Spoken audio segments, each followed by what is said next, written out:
the decline of Nepo homebuyers. First-time homebuyers demographics are changing. So the share of first-time homebuyers who receive financial help from family, so-called Nepo homebuyers, has dropped. In 2024, only 25% of first-time homebuyers got such help, down from 36% in 2010. The typical first-time buyer is now older. Average age is 38 and has higher income, median income of $97,000. The article argues this shift is making homeownership more exclusive, pushing out younger buyers without generational wealth to lean on.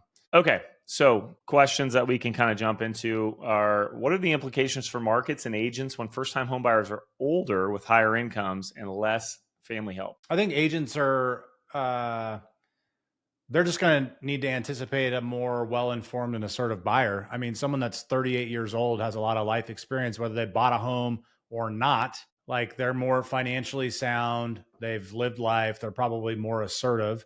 But I also think that affordability, my guess is, even like by that point at 38, people, when they're buying, are going to be more likely to go to suburban or secondary markets. So that could redefine hot zones. Like, suburban and secondary markets could actually be the go-to. I was actually just recorded some content yesterday, and rural markets in our area came in third, fourth, fifth, and sixth in the top 10 most expensive markets in our area. And they were rural markets. And I think part of that, what's causing that is, the first-time home buyer is older and they're not wanting to buy in the urban locations.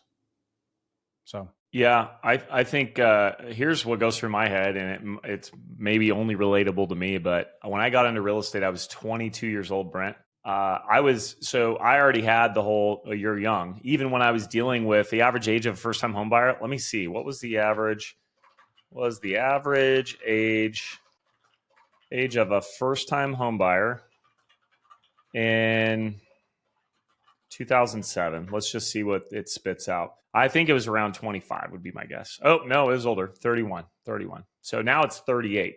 In 1981, it was 29, 2007, 31, 2022, 36, and now it's 38. So all I can think about is if you're a real estate agent, I was worried. I looked young. I'm 42 now. I looked really, really, really young. And so I had to overcome that big objection of meeting people, and they're like, you don't know what you're doing, with a lot of knowledge. I had a skill ramp that I had to get into ASAP. And I would say, to your point, if someone's got a lot of life experience, they probably know how to ask questions and figure out if someone knows what the hell they're doing or not, even if they don't. So I totally agree with you. They're going to have more experience, and you need to figure out your path to getting into,